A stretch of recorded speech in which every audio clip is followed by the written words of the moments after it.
Oke, baik. Saya mulai ya. Assalamualaikum warahmatullahi wabarakatuh. Selamat Waalaikumsalam. pagi teman-teman yang ada di Edinburgh. Selamat petang ya di Jakarta, Mas Haikal. Jadi hari ini kita akan melakukan sharing session dengan topik utama yaitu academic writing. Jadi ada dua fokus. Pertama adalah essential tips nanti dari sudut pandang mahasiswa. Kemudian nanti ada markers perspektif juga dari sudut pandang profesor atau dosen. Gitu. Oke. Jadi sebelumnya mungkin standar. Jadi dalam Zoom meeting nanti selama pembicara melakukan presentasi, mohon audio dan video boleh sih. Audio yang penting nanti mohon dikondisikan. Q&A akan dilakukan nanti setelah dua presentasi selesai. Jadi di akhir. Kemudian untuk mengajukan pertanyaan nanti silakan bisa melalui fitur chat atau menggunakan fitur raise hand. Nanti akan dipersilakan untuk menanyakan langsung kepada pembicara. Kemudian sesi webinar akan direkam dan diunggah di YouTube PPI Edinburgh. Oke. Kemudian agendanya nanti yang pertama ada pembukaan dari Bapak Ketua PPI. Kemudian materi pertama tentang essential tips dari Mas Haikal. Kemudian markers perspektif dari Mas Danan. Kemudian dilanjutkan Q&A. Ini masing-masing sekitar 30 menitan, tapi ya nanti menyesuaikan aja. Dan di akhir nanti ada foto dan penutupan. Oke. Ya, jadi ada dua pembicara. Yang pertama adalah Mas Haikal Siraj. Ini lulus tahun lalu. Ya. Jadi dari MSc International Relations di University of Edinburgh. Kebetulan semua kemarin tugasnya esai ya Mas. Maksudnya dari coursework semua ya. Jadi kayaknya pas banget nanti akan memberikan semacam tips bagaimana penulisan esai ini. Kemudian S1-nya dari Universitas Andalas. Jadi nanti silakan bagi teman-teman yang ingin menanyakan dari sudut pandang mahasiswa bagaimana cara menghadapi penulisan esai ini, silakan nanti ditanyakan. Kemudian yang kedua, Mas Danan, beliau adalah asisten profesor di Edinburgh Business School Heriot-Watt University. Jadi area interestnya dari modeling, simulation,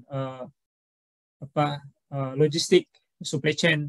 Jadi teman-teman mungkin yang ada riset atau topiknya mirip-mirip seperti itu nanti silakan juga tanyakan ke Mas Danan.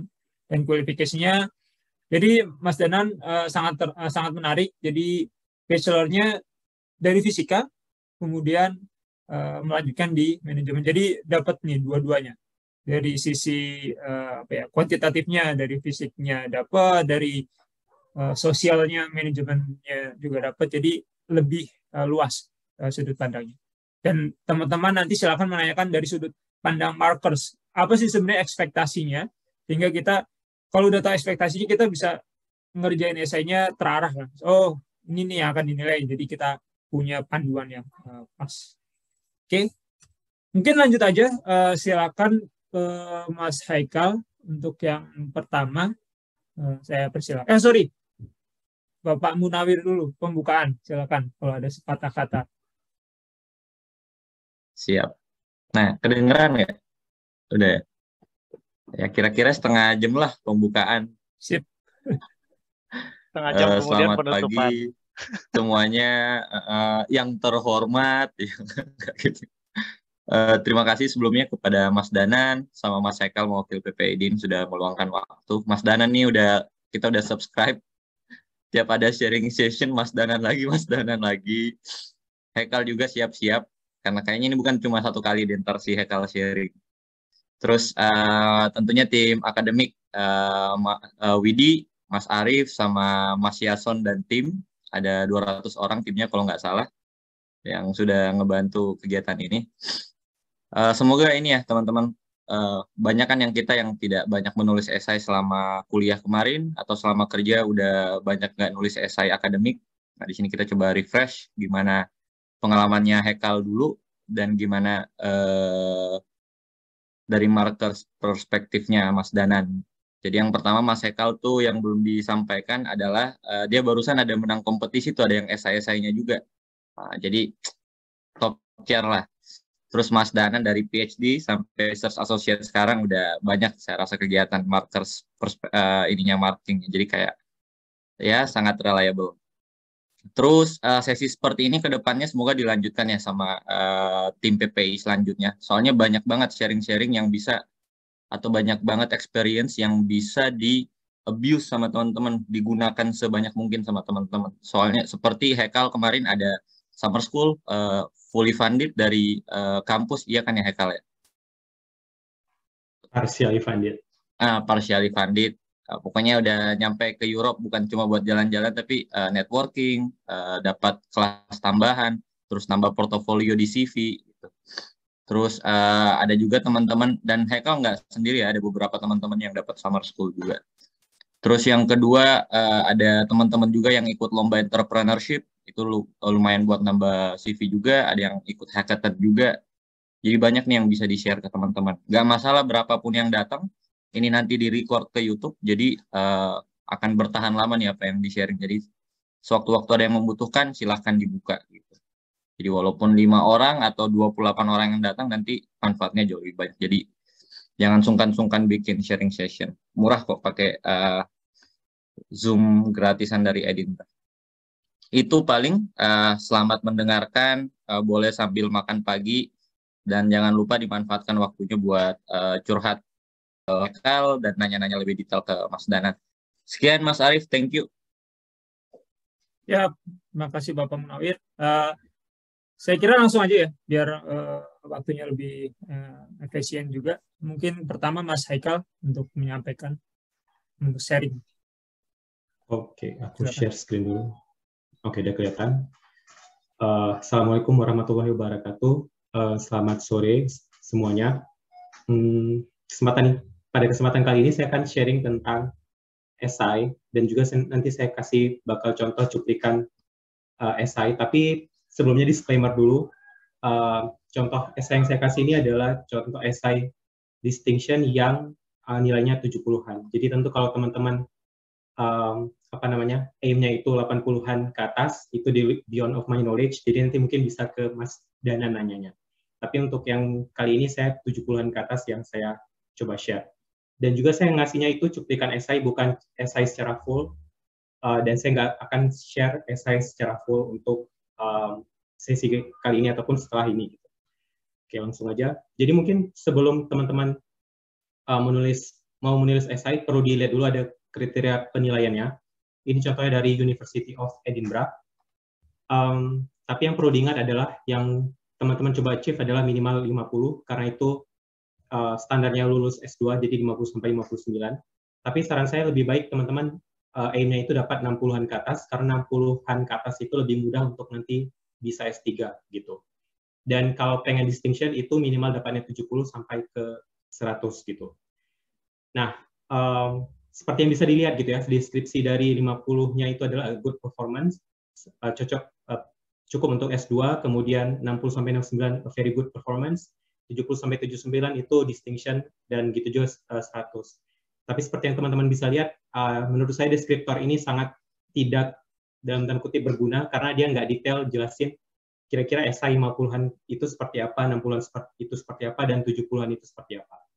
Nah, untungnya teman-teman yang dalam School of Political Sciences itu punya detail deskriptor untuk 50-an seperti apa, dan seterusnya. Saya cuma highlight 50-an sampai ke atas. Di 50-an ke atas itu dibikin yang perlu diingat adalah yang saya stabilo, yaitu esainya itu mainly deskriptif gitu. Nah, lanjut untuk 60-69, di sini bedanya adalah dengan 50-an, dia di sini udah ada masukin teori-teori yang terkait dengan pertanyaan esainya gitu. Tapi bedanya dengan 70-an adalah teorinya kalau di 60-an ini dia hanya satu side. Jadi bisa jadi dia hanya positif doang atau dia hanya negatifnya doang gitu. Nah, sementara kalau 70-an ke atas, saya mulai dari 70 sampai 79, itu dia ada kata kunci critical understanding. Artinya adalah teori yang kita presentasikan nggak hanya positifnya doang atau negatifnya doang, tapi kedua sisi kita cover. Dan juga nggak cuma teori, tapi kita masukin conflicting evidence dari teori-teori yang ada. Jadi teori positif ada contohnya, dan teori-teori yang di sisi negatifnya gitu ya, ada juga contohnya. Itu untuk dapat 70 sampai 79. Nah, jadi mungkin bisa saya simpulkan kira-kira kalau pengen dapat distinction SI, apa yang diperlukan? Yang pertama adalah SI-nya harus critical, cover both sides, baik itu dari teori ataupun itu dari bukti empirisnya, dan juga dia harus analytical, nggak boleh deskriptif. Apa bedanya nanti mungkin di SI bakal lebih kelihatan. Nah, kita bakal masuk ke dalam contoh gitu ya. Ini mata kuliah International Security. Untuk SI UTS bisa dilihat diminta SI maksimal 1.500 kata dan ada 5 pertanyaan. Nah, kalau teman-teman lihat, setiap pertanyaan ini adalah mewakili dari week yang ada. Jadi week 1 pertanyaan nomor 1, week 2 pertanyaan nomor 2, week 3 pertanyaan nomor 3, week 4 pertanyaan nomor 4, dan seterusnya. Jadi, yang saya pengen bilang adalah pilih sebelum mulai nulis, pilih topik yang kira-kira familiar dengan teman-teman. Nggak usah istilahnya menurut saya main aman aja, nggak usah ambil topik yang kira-kira kita nggak familiar, karena nanti bakal lebih sulit untuk nulisnya.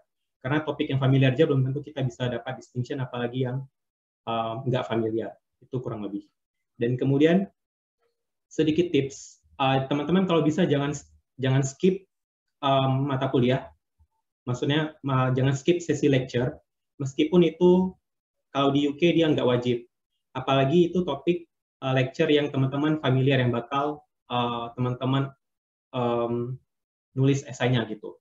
Nah, kenapa? Karena kurang lebih, misalkan tadi saya di esai, saya bakal pilih pengen jawab pertanyaan nomor 4. Is a collective approach the most effective way to manage resource security dilemmas? Give your answer with reference to at least 2 examples. Jadi mungkin sedikit background biar teman-teman lebih familiar. Collective approach itu adalah kerjasama antar 2 negara atau lebih untuk memanajemen sumber daya alam yang terbatas. Jadi misalkan dalam kasus Indonesia dengan Malaysia, misalkan di Selat Malaka itu ada ikan tuna misalkan. Nah, ikan tuna itu kan dia nggak punya kewarganegaraan ya, dan dia juga ikan tuna yang lahir di Indonesia, dia bisa bermigrasi ke Malaysia, begitu juga sebaliknya. Jadi kalau misalkan katakanlah Malaysia yang nangkap tunanya secara berlebih, maka Indonesia bakal kekurangan. Nah, itulah kemudian perlulah dibuat sebuah kerjasama yang dinamakan dengan collective approach gitu.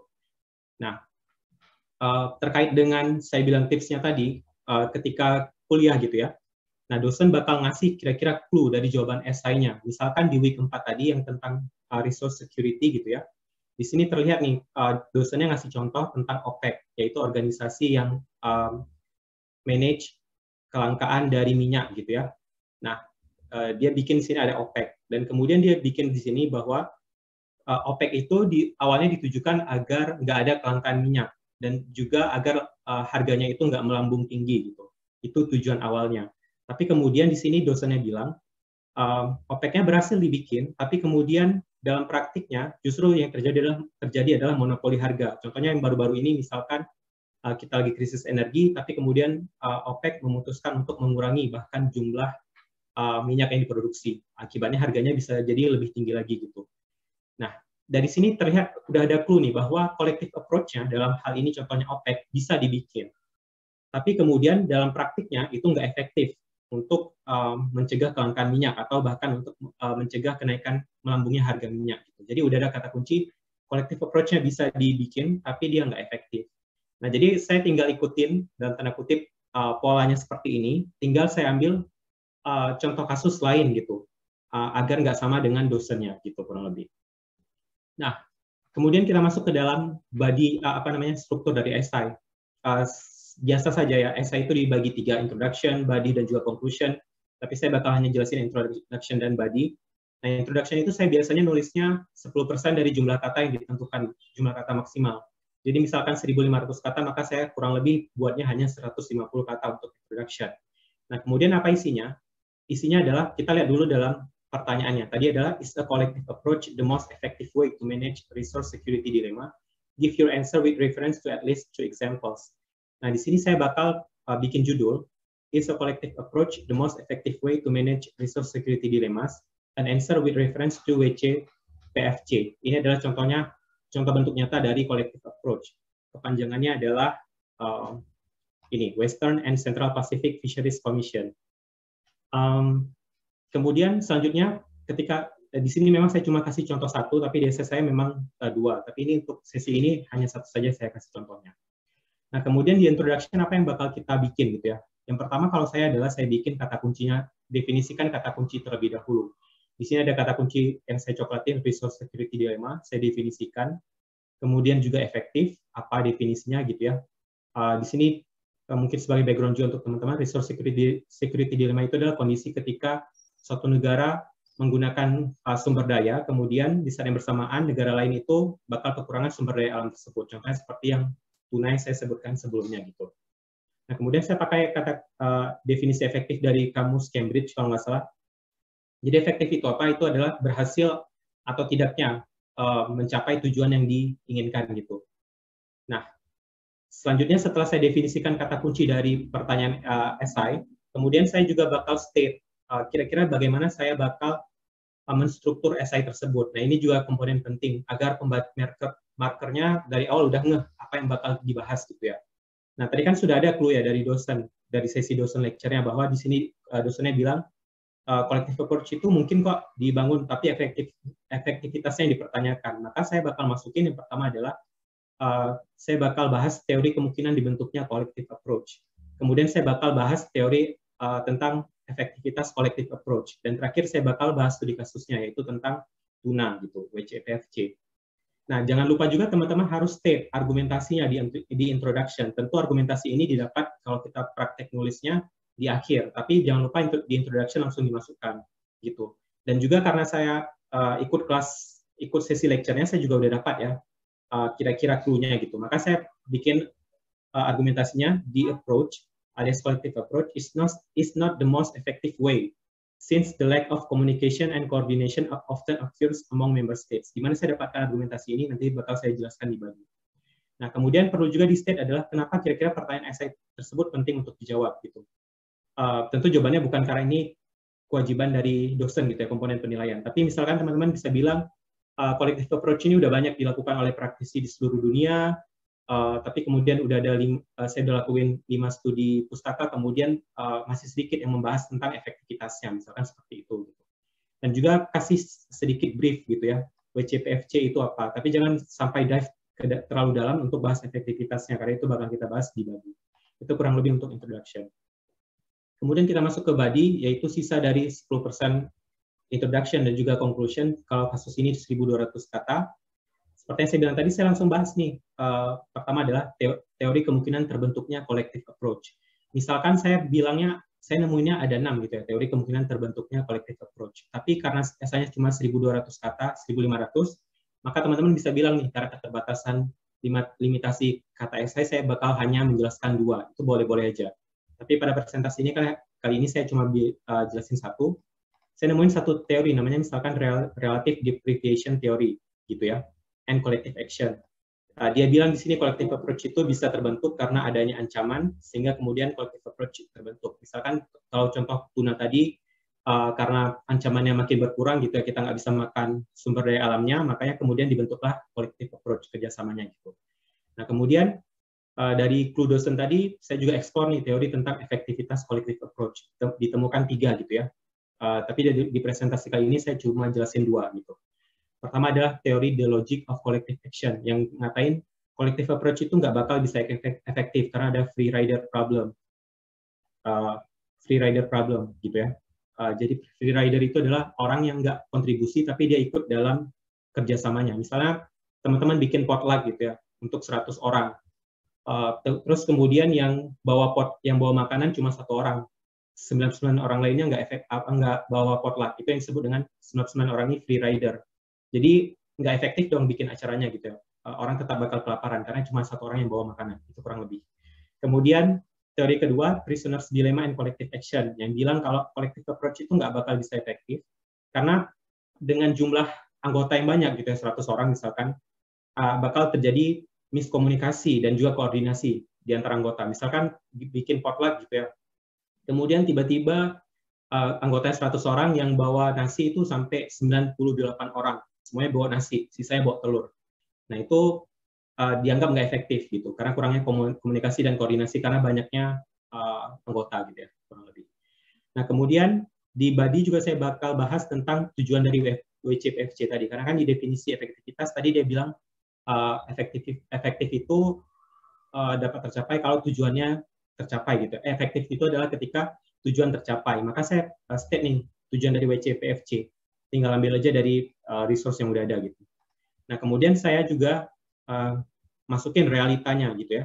Kira-kira tujuannya ini tujuannya adalah untuk bikin pemancingan tuna itu, penangkapan tuna itu sustainable, tapi kenyataannya adalah slow and uneven progress gitu. Kalau dari kasus tuna ini, Indonesia misalkan dia bisa mencapai sustainable fisheries, tapi kemudian negara anggota lainnya itu nggak bisa mencapai gitu. Nah, kemudian lanjut lagi, bentar, ini saya mau pilih. Nah, kemudian saya masukin juga kira-kira sebab nggak sustainable-nya kenapa. Kemudian dari jualan ini saya temukan bahwa ada difficulty of consensus decision making and diverse interpretation of what the WCPFC should do gitu. Jadi penyebab dia slow and uneven progress adalah karena difficulty of consensus decision making and diverse interpretation of what the WCPFC should do gitu. Nah, kira-kira mungkin pertanyaan ke teman-teman gitu ya, boleh jawab di komentar atau open mic. Apakah kira-kira dengan saya udah bikin body gini, esainya sudah termasuk kritis dan juga sudah termasuk analitis? Mungkin ada yang mau coba bantu jawab? Boleh ya atau tidak aja di kolom komentar. Silakan teman-teman bisa langsung ketik di chat atau mau buka mic juga boleh.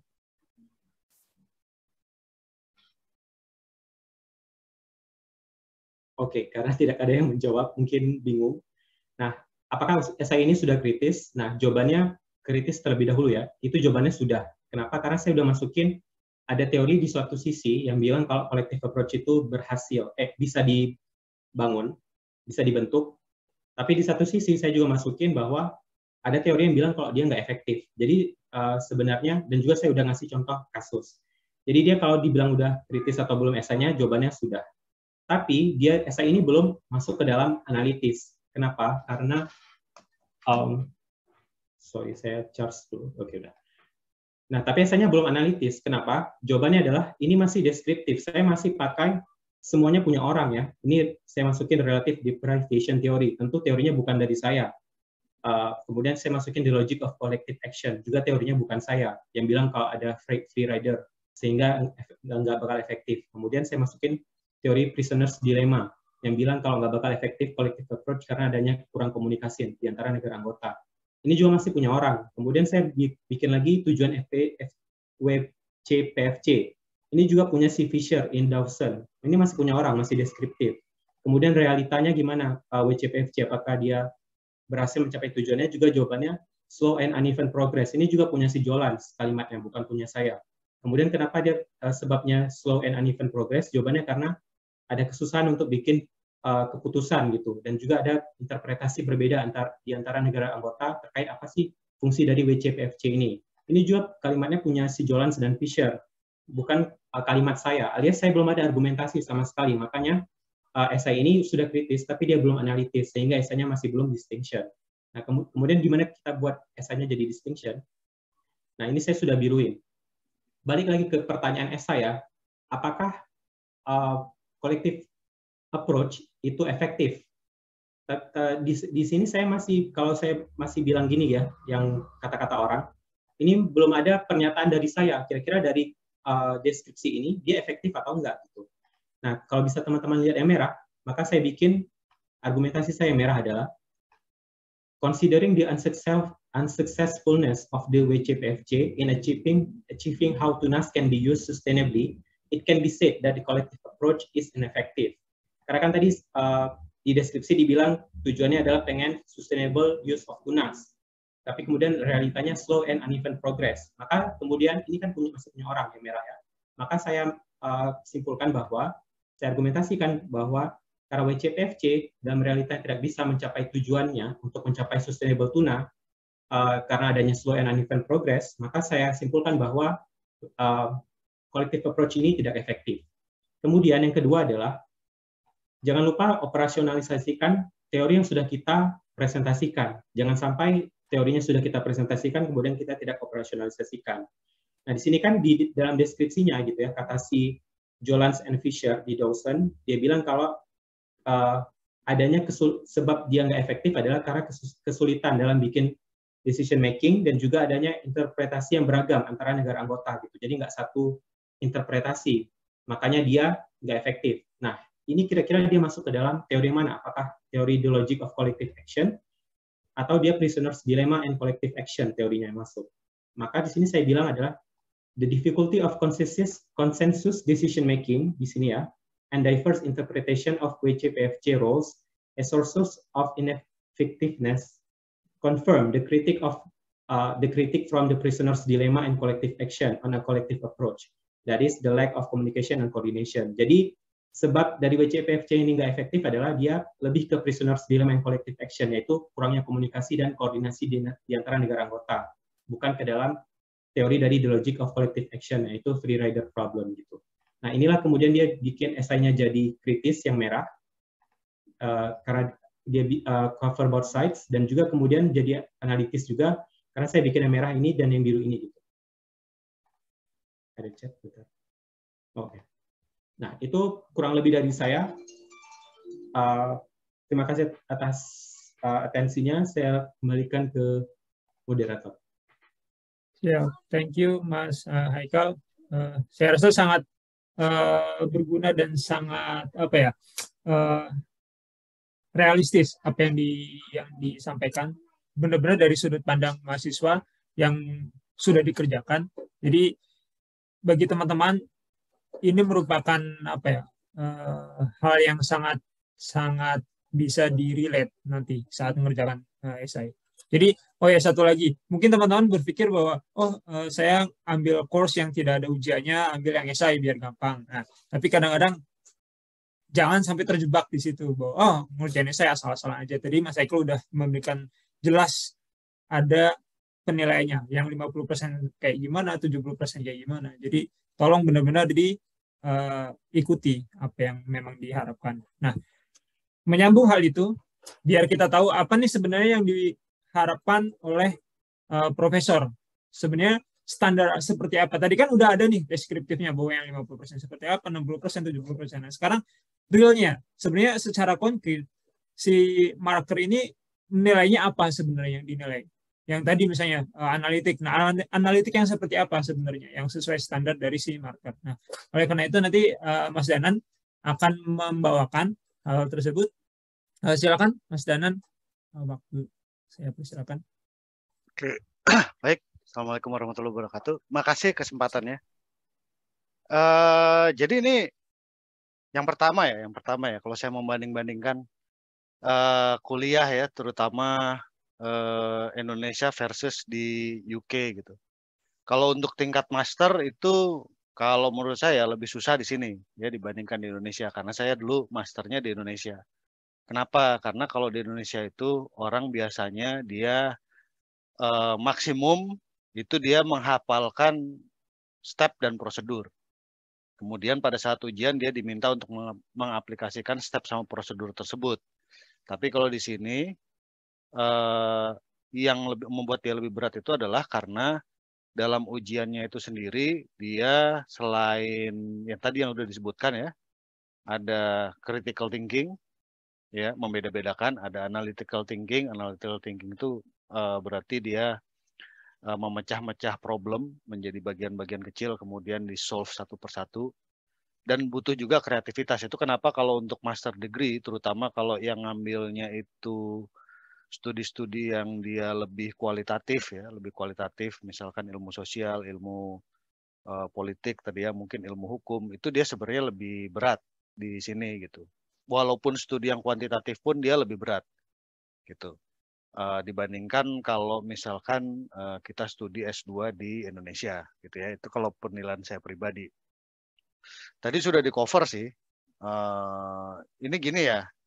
Kalau kita bicara academic writing, aku belum share ini ya. Sorry, maaf ya. Share screen ya.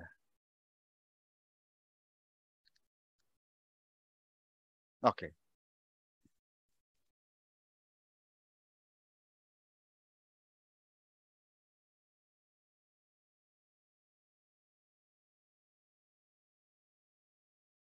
Ini yang kelihatan Kembali layar. Mas. Oh, Terbalik. terbalik ya. Ya. Bentar ya.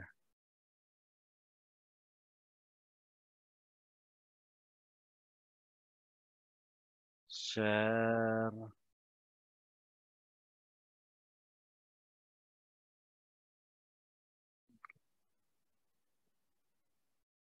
Ya, jadi oke, sekarang kalau masalah academic writing sebenarnya nanti kita harus bagi dua ya. Jadi yang pertama itu adalah untuk assignment, esai, nanti ada lagi academic writing untuk disertasi. Itu nanti coveragenya berbeda. Tapi hari ini kita akan cover untuk masalah assignment dulu ya, assignment atau esai assignment. Jadi untuk mengapproach tugas assignment sebenarnya stepnya itu dia modelnya seperti ini ya. Jadi yang pertama itu tugas pertama itu pastinya mahasiswa dia harus tahu dulu task atau question dan format dari assignment yang disuruh gitu ya. Itu yang pertama. Yang kemudian kita menstrukturkan gitu ya. Menstrukturkan esai yang kita buat. Kemudian tadi udah dibuat sudah ditulis sama Mas Haikal juga tadi contohnya di Mas Haikal juga ada harus menggunakan quality resources dan tidak boleh copy paste ya, harus ada adequate paraphrasing. Kemudian harus ada sumber yang dimasukkan dalam esai kita. Kemudian ditulisnya harus dengan jelas gitu ya. Jadi approach-nya itu sebenarnya secara garis besar untuk topik apapun itu seperti ini. Nanti spesifiknya itu bisa berbeda-beda gitu ya. Ini saya kasih contoh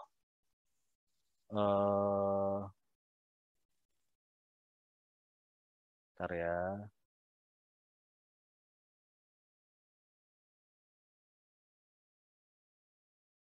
Saya kasih contoh.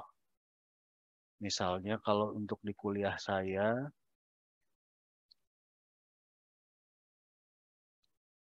itu biasanya di sininya sudah ada ya, misalkan di sini ya.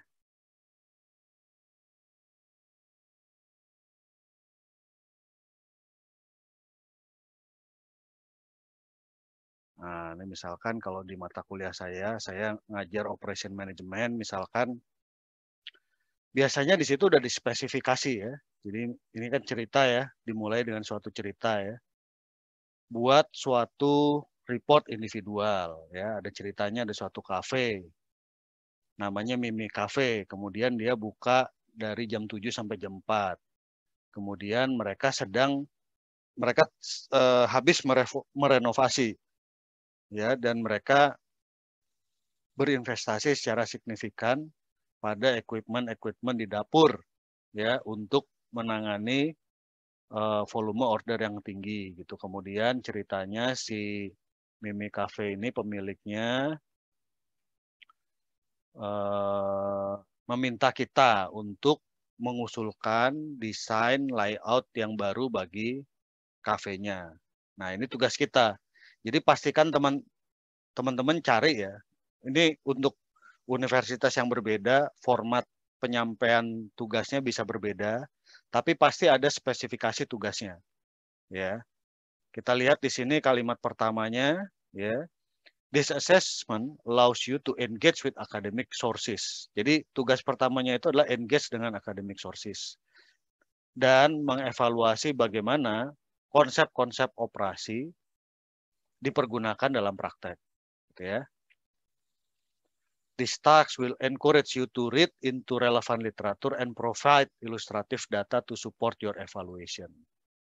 Ya, kemudian ini cerita lagi tentang Mimi Cafe gitu ya. Mereka mau mendesain ulang layoutnya, kemudian mereka meminta kita untuk memberikan advice berdasarkan pengetahuan kita tentang operation management, dan kita disuruh membuat report. Ini ceritanya tidak ada COVID restriction, gitu ya. Tapi si pemilik ini tahu bahwa pengunjung ini tidak mau duduknya saling berdempetan ya, pengennya ada jarak, kemudian 1 meter gitu ya. Kemudian di sini spesifikasi dari pemilik kafenya itu adalah harus ada tabel gitu ya, untuk 10 tabel masing-masing 4 untuk 4 orang, 5 orang dan 6 orang. Kemudian ada 5 tabel untuk 2 orang. Dia harus bisa untuk pengguna pram dan kursi roda. Kemudian ada kulkas untuk take away lunch product. Kemudian ada counter untuk staff mempersiapkan makanan, minuman, dan juga menerima pembayaran. Kemudian ini ada front door-nya, jadi pintu keluar masuknya sama. Kemudian sebagaimana yang di cover di kuliah, kita harus mengidentifikasi relevan operation process dan layout yang harus diadopsi oleh Mimi Cafe sesuai dengan requirement mereka. Harus ada critical assessment, ya sama kayak tadi contohnya Mas Haikal ya, dari keuntungan dan limitasi yang ada di academic sources, gitu ya. Kemudian please support your assessment of this change with visual evidence, berarti harus ada gambar nanti di laporan kita gitu ya. Walaupun gambarnya tidak ada tidak perlu pakai software, boleh pakai tangan. Tapi harus bisa ditunjukkan bahwa semua requirement yang dimintakan tadi itu ada gitu ya. Kemudian mungkin harus juga dipertimbangkan adanya petunjuk supaya konsumen itu bisa bergerak di dalam kafe tersebut dengan aman gitu ya. Nah, kemudian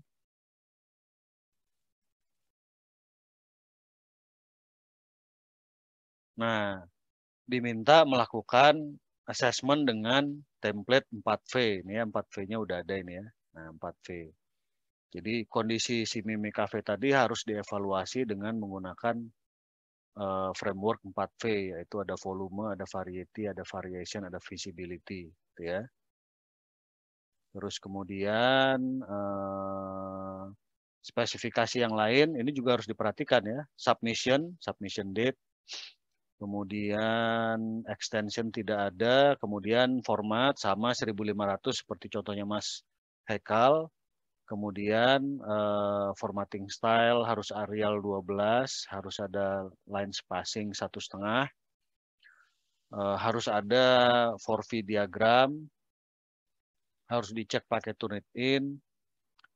Language harus third person, formal, dan sebagaimana yang ada di academic style ini. Jadi ini yang pertama-tama teman-teman harus pahami dulu ya. Ini bagian paling atas dari piramida terbalik tadi.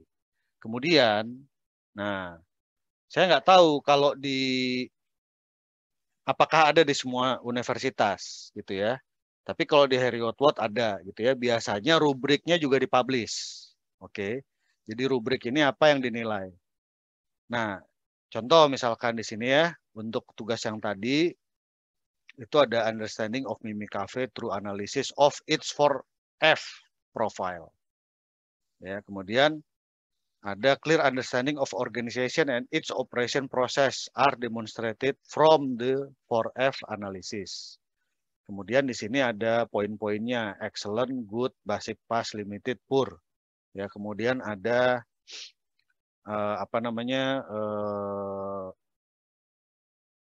untuk masing-masing grade itu ada penjelasannya ya, detailed and thorough explanation of the 4F profile and supporting analysis with extensive reference to course content. Ya. Terus kemudian di sini ada proses types layout Mimi Cafe chain, perubahan Mimi Cafe. Kemudian ada informed discussion of original operation process types and layout. Jadi kita harus mendeskripsikan types and layout, proses types and layoutnya saat ini. Kemudian harus ada perubahan yang diusulkan, gitu ya, perubahan yang diusulkan. harus ada visual evidence, gitu ya.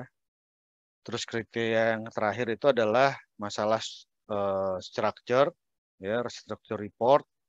Itu ada logically ordered, ditulis dengan bahasa yang sesuai, dengan format yang sesuai, dan menggunakan format citasi yang sesuai juga.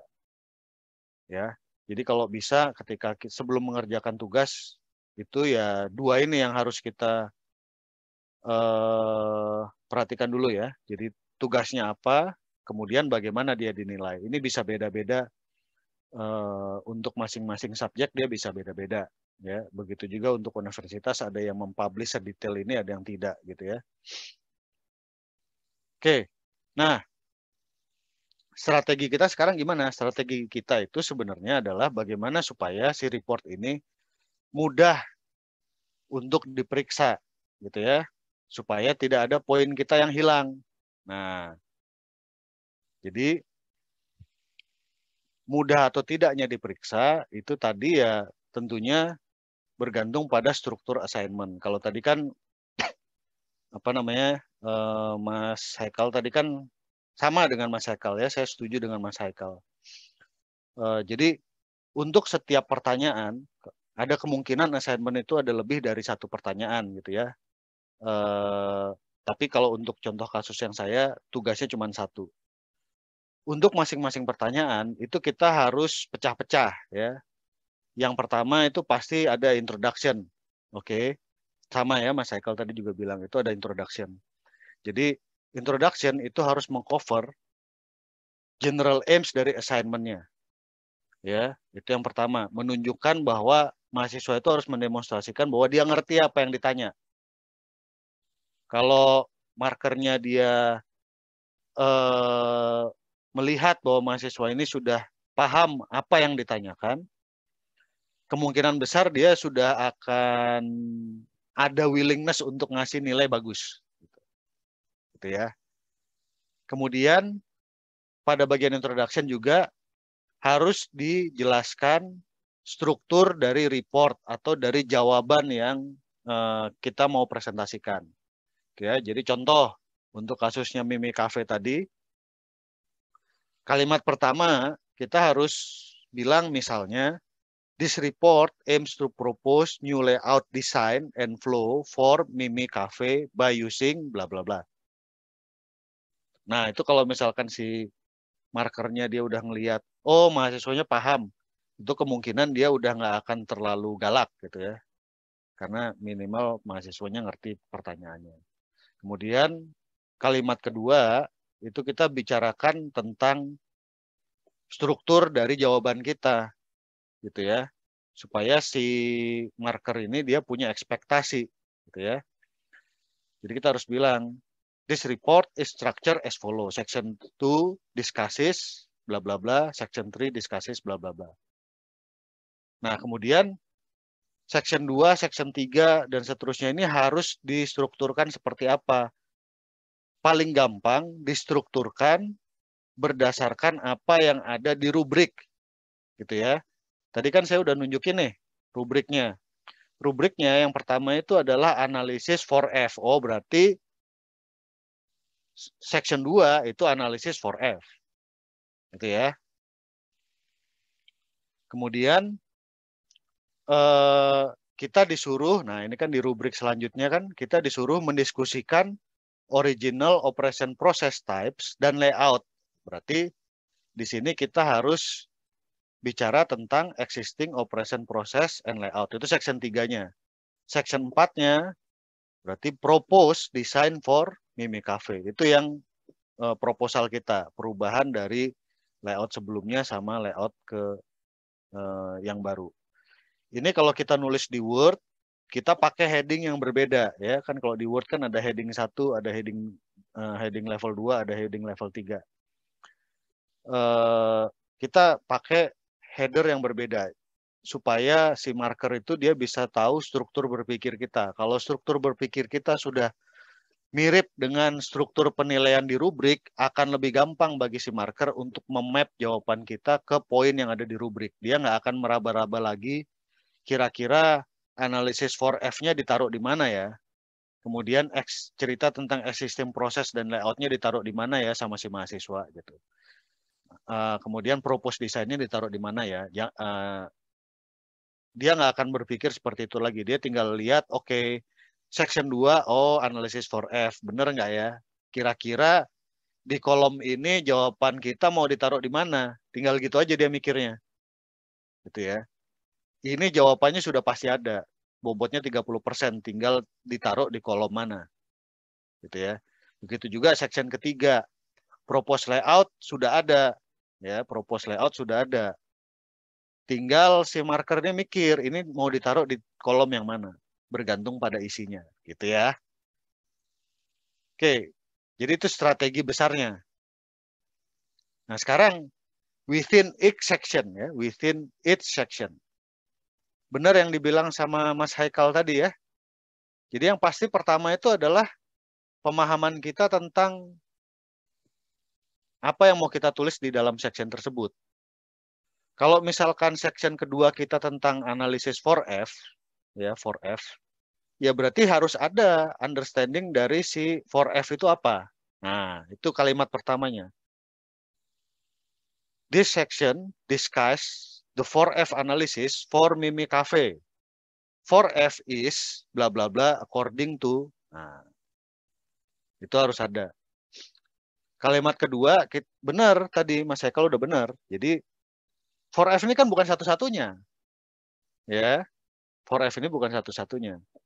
Kita harus bilang bahwa 4F is one of the approach in operation management to evaluate bla bla bla. Beside 4F, there are bla bla bla. Ya, jadi kita sebutkan tuh potensi-potensi teori, approach atau metode lain yang ada di literatur. Ya, selain si 4F tadi. Ya. Kemudian kenapa kok kita pakai 4F? Gitu ya. Kenapa kok kita memilih 4F atau suatu metode lah yang kita pakai dalam assignment kita? Alasannya apa? Keunggulannya apa? Kelemahannya apa? Gitu ya. Sama persis tadi ya, sama kayak teori apa tadi? Prisoner dilemma sama free rider tadi kan apa keunggulannya prisoner dilemma, apa keunggulannya free rider ya itu kita sebutkan dalam section yang kita bahas. Kemudian baru analisisnya. Ya, kalau tadi kan kita disuruh mengisi tabel 4F. Ya berarti berdasarkan informasi yang dari soal itu di mapping ke tabel 4F, diberi penjelasan yang mencukupi kenapa kita menaruh misalkan dari sisi volumenya itu tinggi atau volumenya itu rendah atau sedang-sedang misalkan seperti itu. Berlaku untuk semua section yang kita tulis. Ya. Jadi sama juga nanti section ketiga operation process and layout. Oke. Jadi kalimat pertamanya juga sama. Layout can be understood as bla bla bla menurut siapa. Selain itu ada proses lain untuk mendesain proses untuk mendesain layout itu ada berapa jenis menurut siapa. Masing-masing proses untuk strategi untuk mendesain layout itu ada keunggulannya. Yaitu apa? Ada kelemahannya yaitu apa? Pada report ini saya menggunakan teknik apa? Karena saya anggap apa seperti bla bla bla gitu ya. Itu sama juga dengan misalkan desain yang kita propose, keunggulannya apa, kelemahannya apa, rasionalnya apa, desainnya seperti itu. Nah, section terakhir itu harus ada conclusion. Conclusion itu jualannya kita ke marker. Ya, jadi conclusion itu pendek. Itu isinya adalah highlight main points yang ada di report kita. Ya. Itu akan membantu si marker, meyakinkan si marker bahwa si mahasiswa ini paham apa yang dia kerjakan. Jadi harus ada in this report I have reviewed Mimi's Cafe operation using 4F. The evaluation showed that Mimi Cafe is bla bla bla. and then I propose change in Mimis Cafe process and layout using this approach, and the result shows that Mimi Cafe should adopt ABCDE, gitu ya. Singkat, ya harus ada conclusion. Jadi itu strateginya, supaya si marker itu dia nggak kebingungan apakah mahasiswa sudah mengcover semua aspek yang diinginkan. Dia tinggal mikir si mahasiswa ini mau ditaruh di kolom yang mana, gitu ya. Di kolom pertama, di kolom yang ini, kolom yang ini, atau kolom yang ini, atau kolom yang ini. Secara psikologis, biasanya marker dia akan ngambil yang di tengah. Baru dia upgrade. Dari yang di tengah ini, kira-kira mahasiswa ini banyak nilai positifnya atau banyak nilai negatifnya. Oh, kayaknya banyak nilai positifnya deh. Ya. Oh, berarti dia akan geser ke kiri gitu ya. Oh, banyak nilai negatifnya deh, banyak nggak jelasnya, nanti dia akan geser ke kanan. Gitu. Yang celaka itu kalau markernya sampai nggak paham, ini kira-kira yang kriteria ini sudah ditulis belum ya?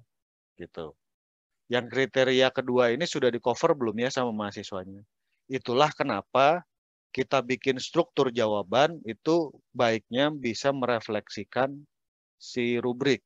Ya, section-sectionnya itu bisa merefleksikan si rubrik langsung. Gitu. Oke.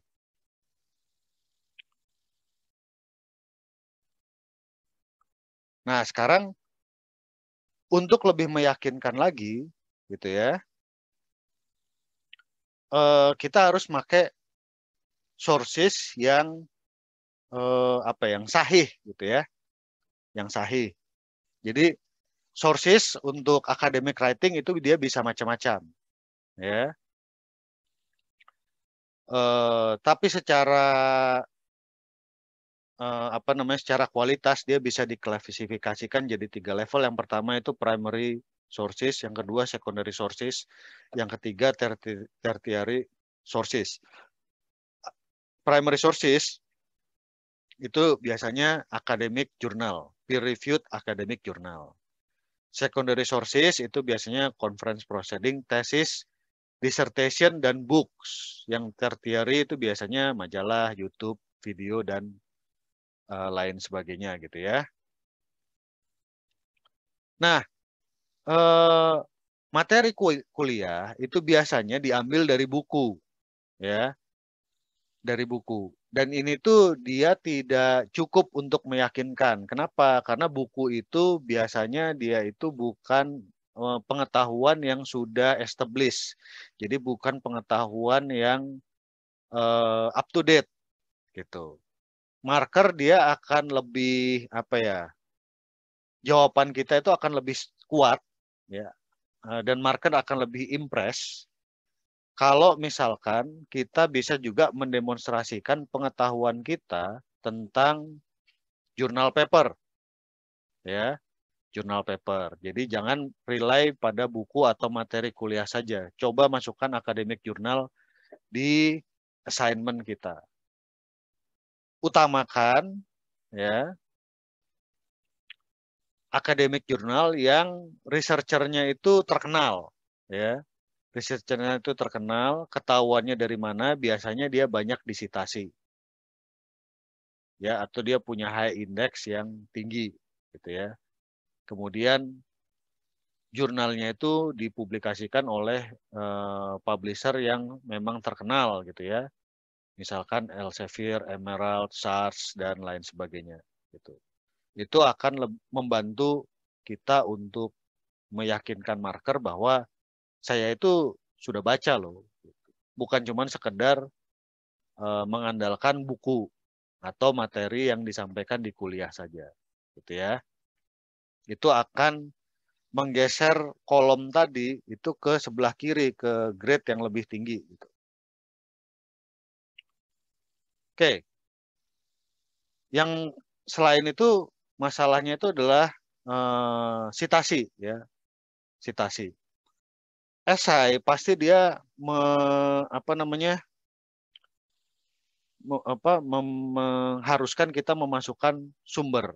Nah, permasalahannya kalau misalkan kita ngetik buru-buru, waktunya sempit, itu biasanya yang pertama bisa jadi ada sumber yang lewat, ya, sumber yang dipakai di body nggak ada di daftar pustaka, atau ada sumber di daftar pustaka nggak ada di body. Selain itu juga format citasi bisa jadi tidak konsisten, ya. Kadang-kadang format citasi itu kan banyak. Ada APA, APA itu American Psychologist Association standar. Ada Harvard style, ya.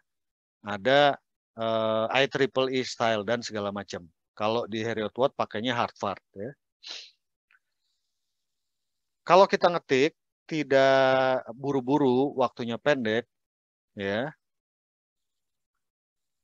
sering terjadi error, ya. Citasi kita kalimat pertama itu pakai style Harvard, tapi kemudian citasi di kalimat selanjutnya itu pakai style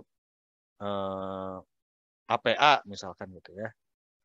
Nah, itu akan mendorong si marker untuk mendowngrade nilai.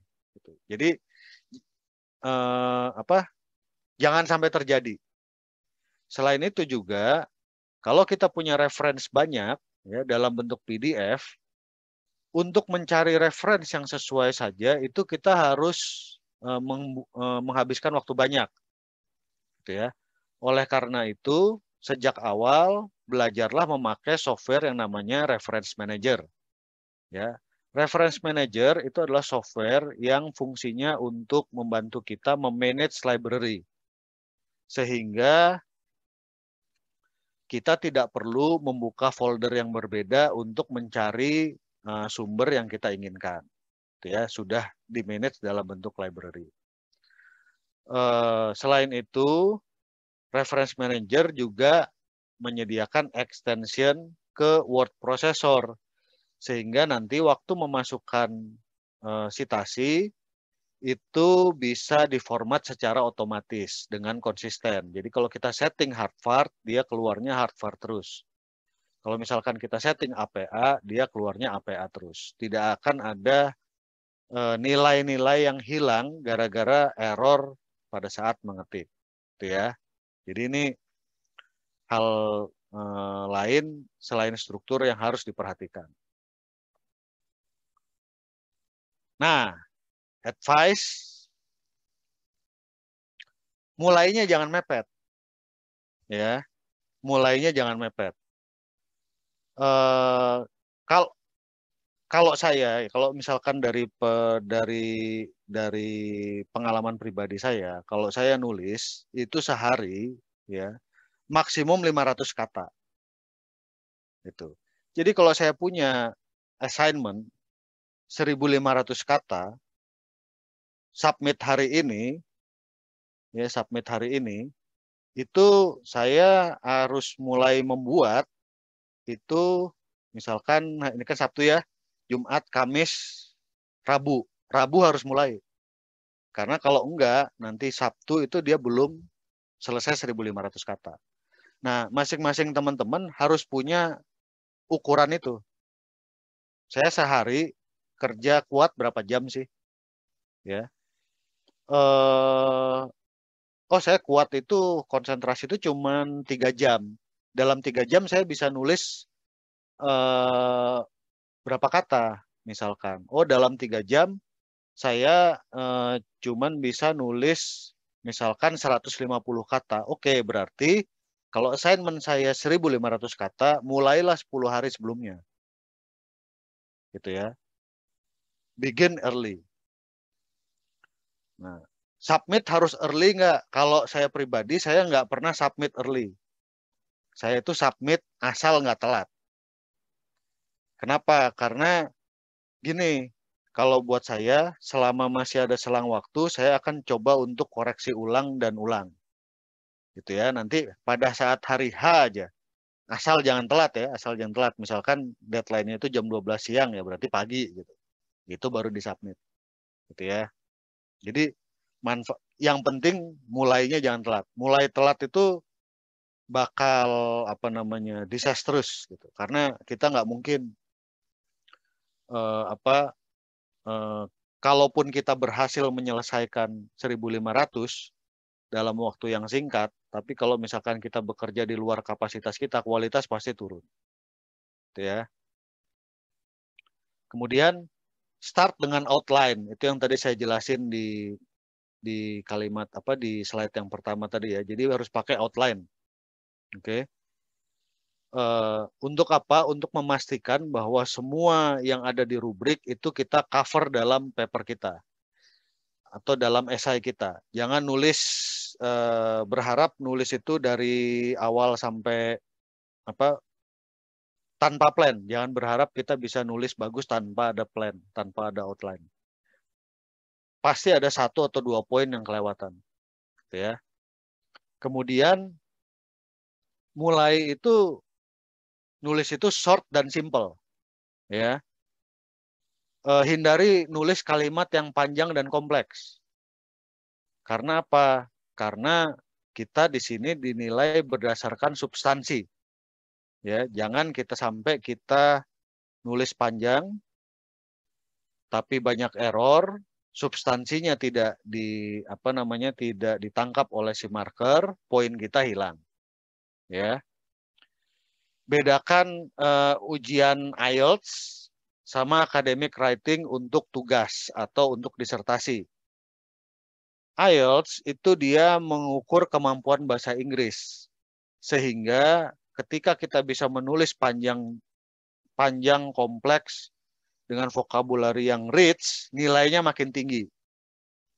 Tapi academic writing untuk tugas, kalau kita bukan mahasiswa linguistik, ya, bukan mahasiswa kebahasaan, bukan substansi kebahasaan yang dinilai gitu loh. Makanya nulis itu singkat aja. Singkat, sederhana, gramarnya betul, ya, tidak membingungkan, substansinya kita pastikan bisa dimengerti oleh si marker. Kemudian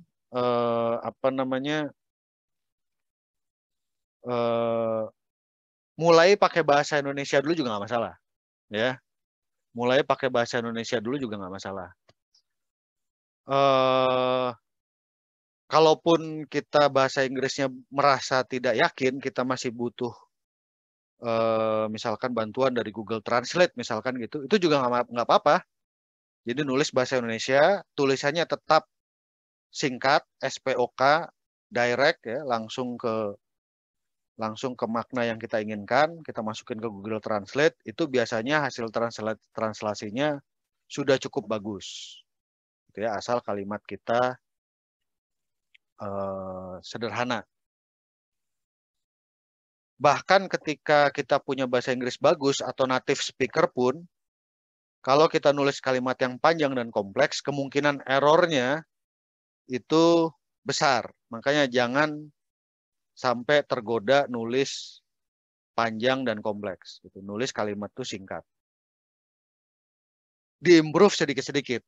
Ya, nanti kalau misalkan kita sudah jadi 1.500 kata dengan kalimat yang simple-simple, kita merasa ini terlalu membosankan, baru nanti kita combine. Oh, ini ada 2 kalimat yang kelihatannya bisa dikombinasikan dengan menggunakan kata penghubung.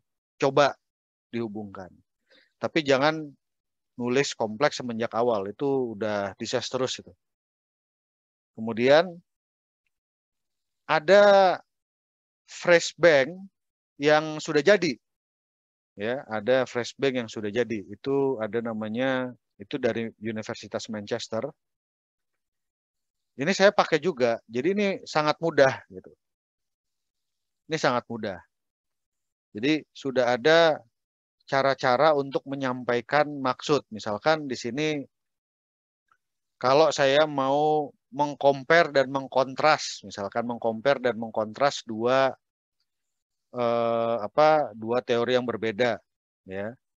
Jadi kita bisa pakai seperti ini. X is different from Y in a number of respect, gitu ya. Misalkan tulisan awal saya itu adalah teori X is different from teori Y because ya bla bla bla. Nah, saya ngelihat nih, ini kok kelihatannya kurang mantep gitu ya struktur kalimatnya. Nah, kita cari di sini yang sepadan, tapi bahasanya lebih apa namanya lebih akademis gitu ya. Nah, ini kita bisa pakai pola-pola yang ada di sini. Kemudian dia juga sudah menyediakan thesaurus ya. Thesaurus. Jadi big misalkan kita nulis ya. Saat ini saya nulis karena bahasa Inggris saya terbatas gitu ya. Smith found big difference between X and Y. Wah, ini terlalu big ini found ini terlalu apa namanya terlalu umum gitu, kurang akademik. Oh, ini ada padanan katanya observe. Terus big itu ya terlalu umum juga gitu. Nah, ini kita bisa pakai pilihan yang berbeda gitu ya. Tinggal kita masukin aja. Major, notable, distinct, only, slight, significant, considerable gitu ya. Seperti itu. Jadi ini Academic Phrase Bank ini sangat membantu. Kemudian ya sebelum submit itu cek semua requirement. Jadi ingat, makanya kita begin harus early ya. Submit asal jangan telat ya, nggak ada insentif untuk submit early itu nggak ada, asal jangan telat aja. Sebelum submit kita cek semua requirement ya, jadi kita cek lagi si rubriknya kalau disediakan, kemudian apa namanya pertanyaannya kita pastikan terjawab semua. Kalau misalkan ada teman yang mau proofreading gitu ya, saling proofreading sama teman gitu ya, bukan nyontek ya. Jadi saya kasih ini bacain dong assignment saya, nanti saya bacain assignment kamu sama-sama 1.500. Nanti lihat ada grammar yang salah atau enggak, ada kamu ngerti atau enggak, misalkan seperti itu ya. Itu juga bisa gitu ya. Oke, mungkin general advice-nya sih seperti itu gitu. Silahkan Mas Arief. Oke, makasih banyak Mas Danan, daging semua ya isinya. Jadi teman-teman itu tadi benar-benar dari sisi dari perspektifnya marker apa benar-benar yang menilai ya, benar-benar yang menilai. Jadi tadi harus benar-benar dipertahankan. Saya mau garis bawahi beberapa hal. Yang pertama adalah bagi kaum rebahan, nah, ingat tadi begin early itu saya kira sangat kunci sih sebenarnya untuk apalagi untuk yang macam-macam coursework kayak gini ya. Jadi mulai secepatnya dengan plan dulu tadi outline misalnya, karena tanpa itu ya jadi bingung juga nanti pasti mulainya. Jadi kalau misalnya bingung banget memulai, minimal plannya dulu outline-nya. Tapi yang jelas begin early tadi, tolong dikurangi kadar mageranya tadi karena akan sangat terasa nanti pas ngerjain coursework itu. Saya rasa langsung ke pertanyaan aja. Ini kebetulan udah ada beberapa yang masuk ya. Jadi mungkin saya bacakan. Yang pertama dari Visha ke Mas Haikal ya. Jadi mau tanya terkait dengan analisa argumentasi dari penulis. Itu hanya ditulis sebagai conclusion atau di setiap pembahasan. Pada saat membandingkan efektif atau tidak. Misal setelah provide evidence, kita menulis analisis saya efektif karena atau tidak efektif karena. Terima kasih sebelumnya. Mungkin Saikal silakan. Ya, untuk jawabannya jangan ditinggalkan sampai conclusion ya, tapi memang langsung di badinya ketika udah kayak tadi saya udah bahas studi kasus, nah kira-kira langsung di situ bilang efektif atau tidak dari studi kasus yang tuna, terus nggak efektif itu karena apa dan itu cocoknya ke teori mana gitu. Nanti lanjut ke dalam studi kasus kedua gitu juga. Nah conclusion itu baru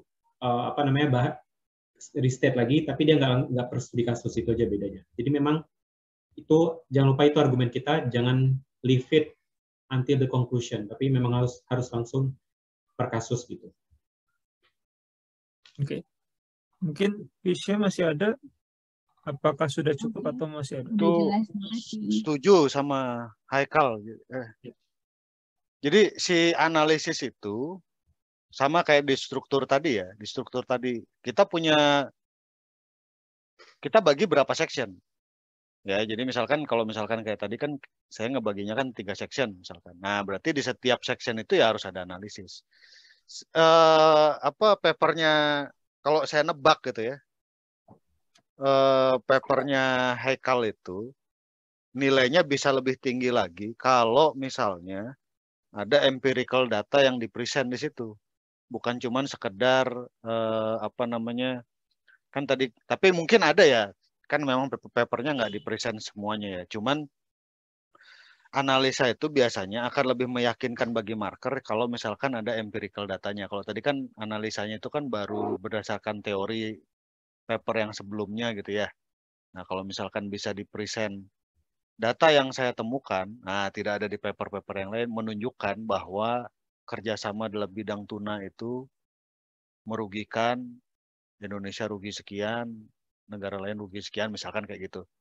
Itu lebih mantap kelihatannya. Berarti data penunjang kayak statistik penunjang gitu ya Mas Danan. Iya, data yang dicari sendiri. Ya. Jadi bukan data yang dikutip dari paper orang. Ya. Jadi ibaratnya kita olah lah ya, olah secara Ya, sederhana. olah sendiri. Olah dari WHO kayak olah dari mana gitu, dari sumber sekunder kayak. Tapi kita ada kayak data on source, nah itu kan source sendiri, nah itu mantep. Itu mungkin ya critical thinkingnya di situ ya. Jadi nggak cuma deskriptif tadi yang Mas Haikal bilang, tapi ada critical thinkingnya. Jadi apa informasi yang kita dapatkan, gimana kita bisa ngerangkum, menjadikan sebuah tadi empirical proof untuk mendukung deskriptif kita. Oke? Iya. Ya. Pertanyaan berikutnya dari Candika. Izin Mas Haikal lagi, ini terkait penilaian ya di UI. Karena tadi yang Mas Danan present kan di Harriet Wood jelas banget ya, per kayak ini dapat sekian di rubrik sekian di poin ini itu harus seperti apa gitu. Nah, kalau di UI gimana Mas Haikal? Sepengetahuan aku di UI nggak ada per assignment detail kayak Harriet Wood. Jadi memang hanya seumum itu. Jadi memang agak sulit sih untuk kayak bikin strukturnya dan sebagainya. Makanya saya bilang juga kalau bisa kelas itu memang jangan di skip. Karena contohnya kayak tadi kan aku ikut kelas dosennya, di situ dibilang OPEC bisa dibikin, tapi kemudian dengan efektif. Tapi dari situ aja aku udah dapat setidaknya struktur bahwa aku bakal bisa jelasin dulu di awal teori tentang kemungkinan terbentuknya collective approach, baru kemudian teori tentang efektivitasnya. Jadi ya kelas sangat membantu, jadi jangan sampai di skip untuk yang di UI, karena tidak ada yang detail. Tapi kemungkinan bisa minta sama dosennya, karena kan gini, di sini tuh kan semua orang yang ngajar di universitas itu kan ada sertifikasinya, dan di sertifikasi itu mereka harus punya rubrik, dan rubrik itu mestinya boleh diminta sama si mahasiswa, bukan hal yang rahasia gitu. Jadi kalaupun tidak ada, coba aja di email gitu. Boleh nggak kami minta rubrik apa namanya ya, rubrik atau misalkan can you please give us like clue about the marking scheme gitu, atau rubrik gitu. Ya, saya Coba rasa aja. ya, saran yang sangat bagus. Jadi teman-teman kalau ada misalnya kurang yakin atau apapun itu, langsung aja kontak ke course koordinator kah atau personal tutor lah atau siapapun itu. Karena di sini mereka sangat open sih. Jangan takut gitu hal-hal seperti itu. Karena itu kan kita bukan meminta jawaban gitu. Jadi saya rasa itu akan sangat membantu. Kalau kita kurang yakin apapun, jangan malu, jangan takut. Terus saya juga ada, jadi karena saya tergabung di tim tutor juga ada untuk kemarin pas marking. Jadi kami sebelum marking memang ada meeting gitu untuk menentukan kayak kalibrasi penilaian gitu. Memang tapi tidak sedetail kayak Mas Danan tadi sih jujur. Jadi tidak ada ini kalau dapat 50 sekian poin sekian sampai sekian misalnya harus seperti apa gitu. Tapi hanya kalibrasi doang, misalnya si koordinatornya bilang ini nanti kalau ada jawaban seperti ini model jawabannya mungkin dapat nilai sekian sampai sekian gitu. Agak mirip tapi tidak terlalu jelas. Nah, tapi teman-teman mungkin bisa minta kalau memang kurang yakin. Itu sebenarnya gini loh, di course koordinator itu pasti udah ada sampai angka. Iya.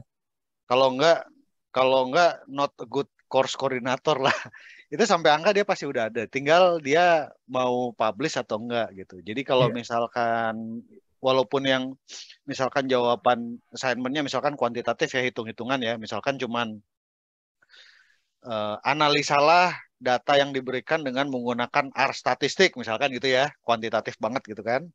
Itu pasti di setiap step itu udah ada angkanya si course koordinator itu sudah punya sebenarnya, harus ada ininya, ini poinnya sekian, ini poinnya sekian. Nanti dia minta dia minta tutor yang berbeda, tutor untuk memeriksa, misalkan dia punya 5 tutor, nanti tutornya ini disuruh meriksa 10 orang. Nah, nanti dia paling habis itu nanti dia moderasi lagi gitu. Iya. Gitu. Oh, Aris karena, terlalu baik, dikurangin ya kan. Ya, benar itu benar. Ya, nanti di akhir dia akan benar-benar melihat, merujuk lagi ke rubrik tadi. Tapi ya saya yakin ada sih memang pasti. Jadi karena itu juga kayak harus terdokumentasi dengan baik ya bagaimana penilaian. Pasti jadi, ada. Ya. Jadi teman-teman silakan tanyain aja ke salah satu course koordinator biar lebih jelas. Mungkin mau nambahin juga, jangan lupa kalau bisa sebelum mulai nulis esai itu, kalau udah punya outline-nya meskipun masih mentah banget, bikin kalau bisa kayak abstrak singkat 150 kata, terus konsultasiin ke dosennya atau ke tutornya, itu sangat membantu sih. Kalau ada opsi. Ya, Mas Hendika, kalau ada mau follow up pertanyaan atau sudah cukup? Tapi abstrak tuh belum tentu bergantung orang ya. Kalau misalkan si dosennya baik ya dia balas, kalau enggak balas. Benar. Tapi kalau kita minta penjelasan mengenai marking scheme atau rubrik, itu sebenarnya dia wajib ngasih loh. Iya. Gitu sebenarnya wajib ya. Mohon izin tanya Mas Arief, Mas Danan, Mas Haikal, menindaklanjutin tadi mungkin yang di UOI sebelumnya udah pernah ada yang minta belum ya ke tutor apa ke lecturer-nya gitu ya, perihal tadi rubrik atau assessment markingnya gitu. Untuk itu aja sih, ngelihat apakah sudah ada pengalaman dan biasanya bisa diberikan gitu atau enggak gitu. Terima kasih. Yep. Kalau aku dulu nggak minta kenapa? Karena kayak tadi yang di-share-kan ya dari UOI itu benar, coba mungkin balik lagi share. Dari UOI kan dia seperti ini ya, hanya sangat general, sangat tidak membantu. Kemudian dari school dia bikin gini, ada deskriptor lebih detail. Nah, jadi waktu itu aku asumsiin bahkan school aku udah paling detail gitu, jadi nggak tahu yang ada lebih detail lagi, makanya nggak minta gitu. Itu sih kalau dari aku. Jadi belum ada pengalaman untuk minta sampai detail per assessment, per tugas ya. Iya, itu deskriptor umum itu kayaknya di apa?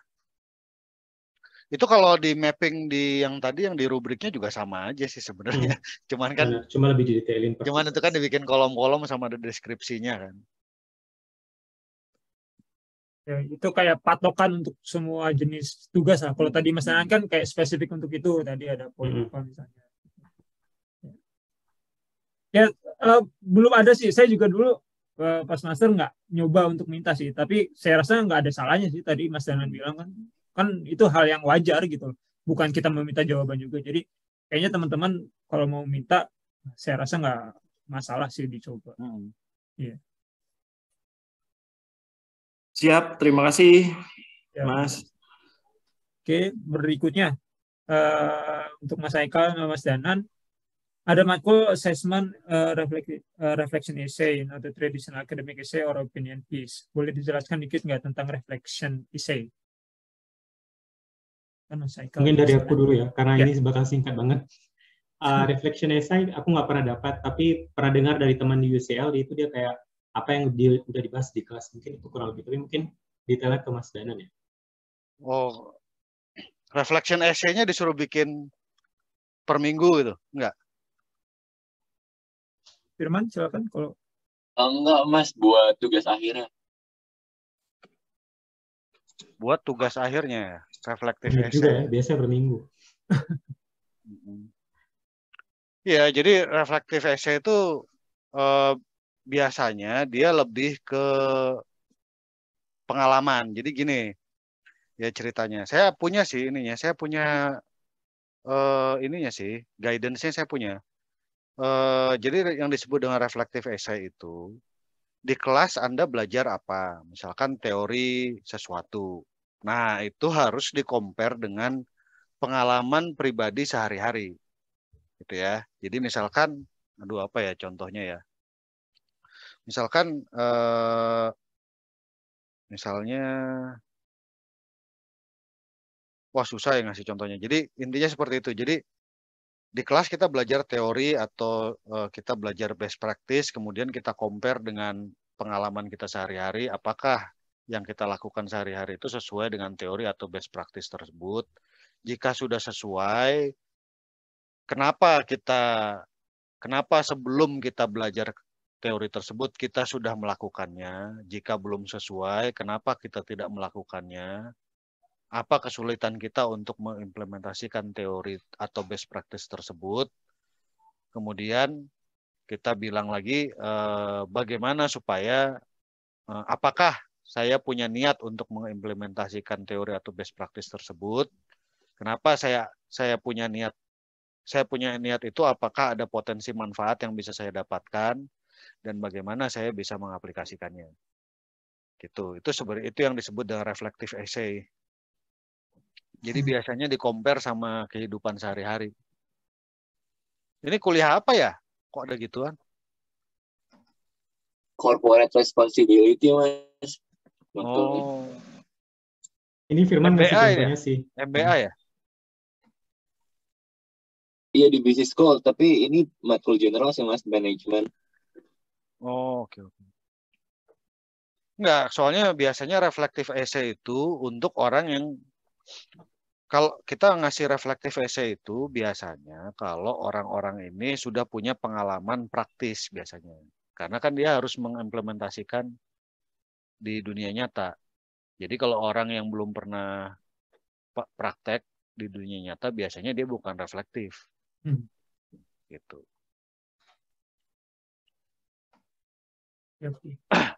Lebih saya dulu juga ada pengalaman itu, cuma dalam bentuk blog sih waktu itu, kayak lebih casual sih sebenarnya, reflectionnya lebih casual dulu. Jadi tiap minggu harus bikin reflection di blog, waktu itu harus bikin ya, tapi lebih casual memang kayak Iya. di apa.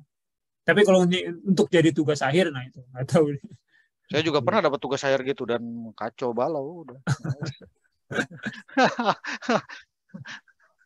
Ya, tapi memang PR-nya tadi sih kayak Mas Danan bilang ya, kalau kita tidak ada pengalaman langsung jadi agak susah juga untuk merelate itu. Karena kan reflection harus direlate dengan apa yang sudah kita lakukan. Ya. Ini apa nih? Focus on complex tension. Mas Firman itu lanjutannya tadi ya? Iya, itu penjelasannya dari dosennya sih Mas. Jadi kita sekelas juga pada bingung sebenarnya dosennya maunya apa, karena kayak gitu doang dia kasih. Benar-benar pada bingung semua sih sekelas kita Mas. Think about what makes it complex. Ini apa sih kok tahu-tahu ada kompleks-kompleks gitu ya?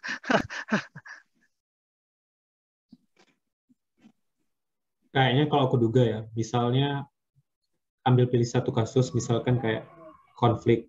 Kenapa kayak susah juga ya bentar. Ya kayaknya reflectionnya ini yang dimaksud bukan pengalaman pribadi, tapi mungkin di kasus apa yang ada gitu ya. Iya. Bisa. Kemarin aku udah sempat email kan terkait kayak kasus ini. Terus dia jawabnya kayak it sounds to me as if you are pushing for a case study, but that's not the assignment, dia bilang kayak gitu. Jadi nggak ngerti deh sebenarnya dosen minta apa. Kalau ya itu susah ya, karena kan bisa jadi cara ngomong di emailnya salah, ya kita salah menyampaikan yang kita tanyakan, atau dia salah ngerti, kita nyampaikannya udah benar, dia salah ngerti gitu ya. Coba mungkin alternatif lain itu minta model past paper. Jadi coba tanya past papernya kayak gimana sih gitu. Jadi dari student tahun sebelumnya. Nah, itu yang sudah disubmit, itu past papernya ada contoh nggak? Dan itu sah-sah juga kan ya Mas ya, maksudnya nggak masalah kan ya. Nggak masalah. Karena ya benar sih, karena saya yang PhD pun untuk misalnya suruh bikin report apa justru disediakan di webnya bahwa ini contoh tahun-tahun sebelumnya. Iya. Jadi jangan takut juga minta itu.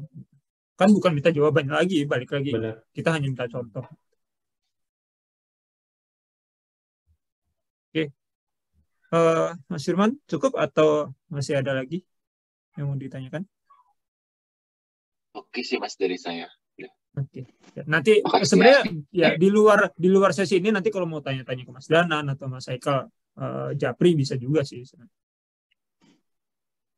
Siap Mas. Terima kasih. Teman-teman yang lain ada yang mau tanya lagi? Ini saya rasa banyak yang relate ya untuk tugas-tugas esai. Silahkan kalau masih ada yang mau tanya. Kita sebenarnya kita agendakan sampai 11.45 sih. Ya, 11.45. Jadi masih cukup banyak waktu.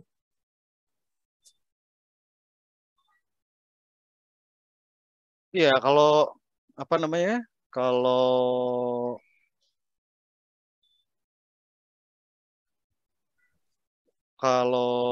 bisa sih ya, kalau ini nanti gini, ini nanti assignment sama disertasi itu beda lagi. Disertasi itu coveragenya beda lagi. Ya. Jadi itu mungkin nanti harus ada sesi lagi itu buat ngobrolin masalah disertasi itu. Nah, iya. Nanti bagi ketua PPI yang baru nanti siapapun yang terpilih silakan diagendakan. Memang sangat penting sih, karena kami pun kemarin nggak cuma sekali berturut-turut. Jadi bahkan kemarin kan ya Mas Dananya, kita mulai dari gimana caranya literatur review, mengolah sources itu, kemudian akhirnya menulisnya kayak gimana. Jadi harus bertahap memang. Jadi silakan nanti kepengurusan baru harus dirancang baik-baik. Nah, ini ada pertanyaan lagi, Mbak Ratna. Bagaimana cara melatih critical analytical thinking? Nah, ini nih. Gimana, Kal? Kalau aku memang jawabannya klise, tapi memang ini cuma jawabannya. Jadi setiap week kan ada ini ya, bacaan wajib. Kalau di aku biasanya minimal 3, entah itu 3 artikel jurnal atau 3 chapter bab. Nah, itu biasanya udah komplit, ada sisi one side-nya dan sisi kontranya gitu dari setiap bacaan wajib. Jadi seminimal-minimalnya itu harus dibaca sih. Apalagi kalau misalkan kita masih bingung ya, kayak aku tadi misalkan dikasih daftar pertanyaan cuma disuruh pilih satu, kita masih bingung, kita familiar yang mana, kita lebih mudah yang mana, maka tentu jawabannya adalah bacaan wajib tersebut. Baru kemudian kalau misalkan udah ketemu misalkan topik yang mana, baru lanjutin ke dalam further reading-nya yang biasanya ada sekitar 30-an dikasih. Kalaupun nggak ada di situ, biasanya kayak ada satu kalimat doang yang dia mengarah kepada artikel jurnal yang dipakai di suatu further reading, dan kita bisa langsung follow up di situ. Jadi biasanya dari dosen udah didesain sih, ada satu sisi A, satu sisi B dalam bacaannya. Itu sih kalau dari aku. Iya, jadi kalau saya sendiri sih ya, paling mudah gitu ya latihan analytical sama critical thinking itu pakai tabel. Jadi untuk kan gini ya, ini intinya kan analytical sama critical thinking itu kan biasanya kalau di ilmu-ilmu kuantitatif itu kan dia untuk menjustifikasi kenapa suatu teori atau suatu metodologi itu dipergunakan. Kenapa kita milih teori ini bukan teori yang lain, kenapa kita milih metodologi ini bukan metodologi yang lain. Nah, caranya itu biasanya paling mudah itu kita pakai tabel. Tabel apa? Tabel pro dan kontra. Jadi untuk suatu teori misalkan tadi kan contohnya di Haikal itu kan misalkan teori prisoner dilemma. Nah, pro-nya apa sih? Kontranya apa sih? Kemudian teorinya yang satunya lagi yang free rider teori. Pro-nya apa? Kontranya apa? Jangan untuk setiap opsi yang kita punya, misalkan kita punya tadi contohnya ada 2 opsi teori yang bisa dipakai untuk menjelaskan masalah tuna gitu ya. Semua harus ada pro-nya dan semua harus ada kontranya. Jangan sampai ada yang kontranya kosong atau yang pro-nya kosong. Itu kalau misalkan seperti itu kemungkinan besar kita berpikirnya sudah bias ke salah satu. Hmm. Ada satu teori yang, oh ini kontranya nggak ada, gitu. Atau weakness-nya nggak ada, itu nggak mungkin. Weakness-nya pasti ada. Kita tidak berhasil menemukan itu kemungkinan karena kita sudah condong untuk memakai si teori tersebut. Gitu. Itu nggak mungkin. Begitu juga dengan suatu metodologi, misalkan metodologi untuk apa ya? Misalkan metodologi untuk mengukur apa ya? Misalkan untuk mengukur tingkat kebahagiaan suatu bangsa. Nah, itu kan bisa macam-macam metodologinya. Oh, ada yang pakai GDP. Oh, GDP itu kontranya terlalu misalkan dia terlalu mengukurnya itu output ekonomi doang gitu, misalkan seperti itu. Ada yang tingkat pendidikan, misalkan seperti itu. Kelemahannya apa, pronya apa. Itu paling gampang. Sudah dibikin tabelnya, baru dimasukin ke esainya. Itulah nanti jadinya rasional. Saya memilih teori ini untuk dipergunakan karena seperti ini. Walaupun ada kelemahannya yaitu. Ya mungkin nyambung dikit dari Mas Danan, benar tadi dibilang masalah kekurangannya. Karena setiap teori kan dibuat manusia pasti ada kekurangannya. Dan juga sampai misalkan teorinya itu dosen kita sendiri, dan dia menawarkan di kelas itu sebagai alternatif dari teori lama. Terus kemudian kita bikin esai mengkritik teori lama, dan kemudian menyediakan teori dosennya itu sebagai alternatif juga. Terus kemudian kita enggak bikin kekurangannya. Karena saya pernah kayak gitu, terus kemudian dosennya bahkan yang komen kekurangannya apa gitu. Jadi tetap meskipun itu alternatif, kalau misalkan masih banyak jumlah kata, apalagi long essay yang kayak 3.500 kata, itu sangat bagus sekali kalau memasukkan kritik dari alternatif suatu teori juga. Mbak Ratna nanya gini, kenapa ya? Ada kesulitan.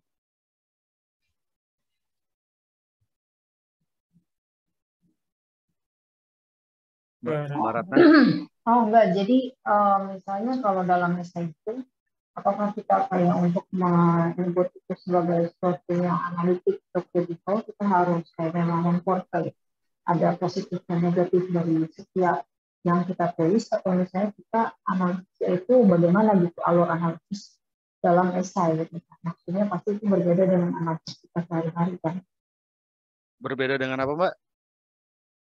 Analisis kita sehari-hari. Kayak tadi kan kalau yang ditunjukin sama Cycle itu kayak dia menunjukkan ada positif dan negatif dari teori-teorinya gitu.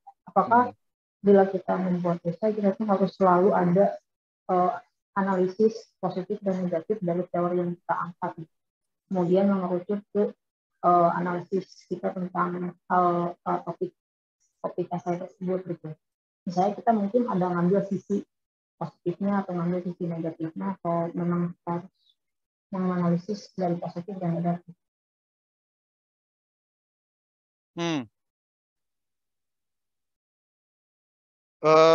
Bisa bergantung bidang. Ya, bisa bergantung bidang, macam-macam ya.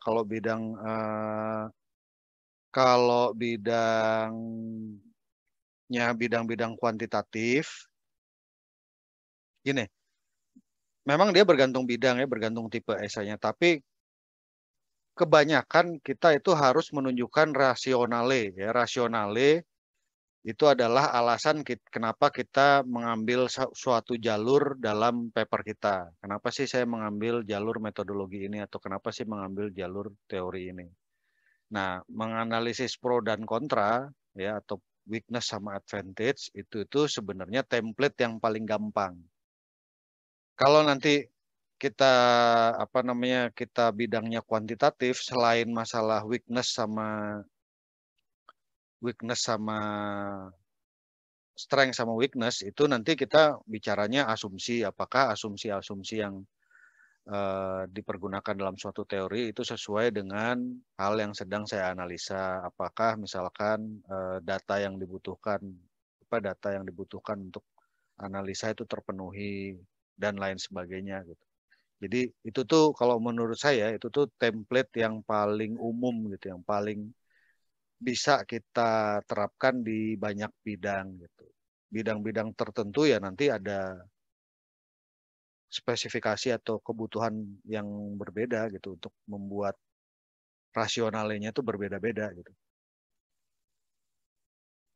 Gitu mungkin Mbak Ratna. Kuliah apa Mbak Ratna ya?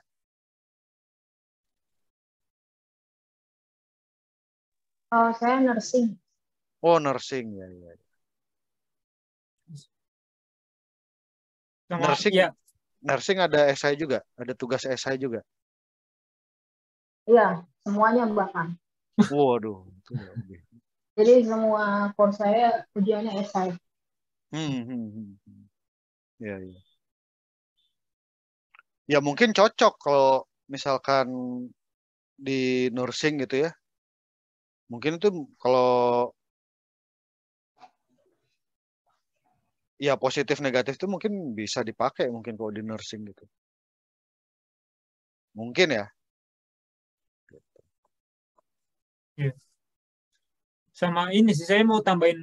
Jadi sebenarnya critical analytical thinking ini kan kayak turunan ya. Misalnya kita harus melakukan critical reading-nya dulu sebenarnya kan. Itu dulu tuh yang penting. Karena tanpa itu ya apa yang bisa kita thinking gitu maksudnya. Kalau kita tidak melakukan critical reading dengan benar, kadang-kadang kita langsung jump ke oke, saya mau butuh nih critical thinking tapi nggak punya senjata lah ibaratnya. Makanya tadi Mas Danan menyinggung bikin tabel segala macam. Jadi baca, terus Haikal juga menyebutkan baca paper. Nah, di tangible kan gitu, dibikin tabelnya gitu. Baca satu paper, nih weakness-nya apa, strength-nya apa, terus tadi misalnya parameter-parameter lain lah. Gitu. Kalau kuantitatif misalnya, oh ternyata datanya apa, terus limitasi datanya apa. Nah itu harus ditangible kan. Nah dari situ ngelihat table, baru kan kita kayak, oh muncullah nanti kritikalnya dari situ. Iya. Tapi tanpa itu tadi, tanpa yang tangible tadi ya akan susah sih sebenarnya. Kalau kita langsung jump gitu ke critical thinking. Nah ini juga materi ini dulu udah sempat Mas Danan cover juga ya di awal-awal tahun lalu ya Mas Danan. Kita dari PPI sebelumnya udah sempat cover. Nih teman-teman kalau mau akses ada di YouTube-nya PPI Edinburgh. Jadi ada beberapa video di situ. Jadi silakan.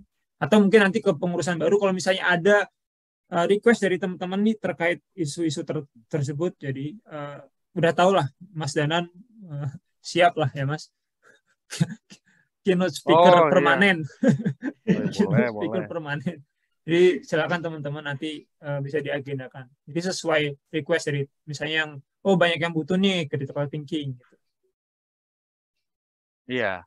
Terutama buat bikin disertasi sih sebenarnya. Nah, ini kan gini ya, sebenarnya kan gini ya, misalkan yang kuliah manajemen tahun ini itu kan bukan mahasiswa Indonesia pertama yang kuliah manajemen di University of Edinburgh gitu. Jadi kalau usul saya kita bikin library gitu. Jadi dari tahun ke tahun tuh misalkan untuk mahasiswa yang manajemen itu problematika terbesarnya itu adalah kuliah yang ini gitu. Nah, itulah nanti pembicaranya siapa yang tahun lalunya misalkan gitu. Jadi kan kalau misalkan contohnya Haikal ini kan susah kalau misalkan nursing harus tahu-tahu ngerti politik itu kan agak nggak kebayang gitu kan. Atau misalkan mahasiswa yang umum itu misalkan mahasiswa yang kuliah politik gitu terus tahu-tahu saya ngasih contoh operation management itu kan nggak kebayang gitu. Kalau bisa dibikin per topik gitu. Misalkan business and management studies gitu, social studies. Nah, itu mahasiswa tahun lalunya itu diundang gitu. Ya, benar. Dibuat cluster-cluster sih. Iya, dibikin cluster-cluster gitu.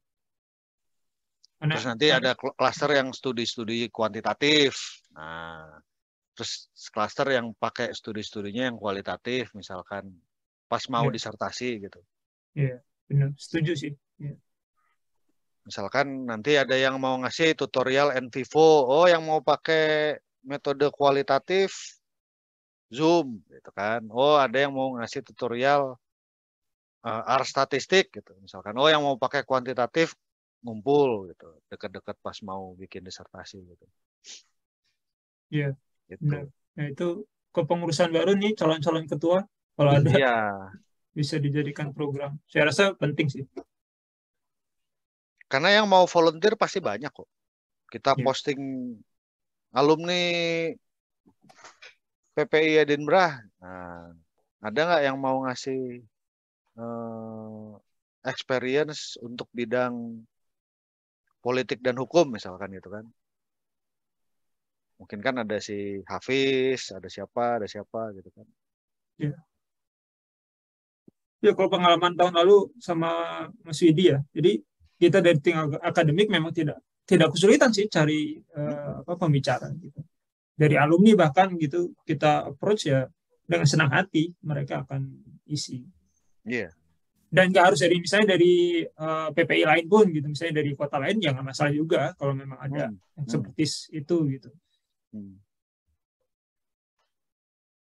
Oke. Ada pertanyaan lain dari teman-teman?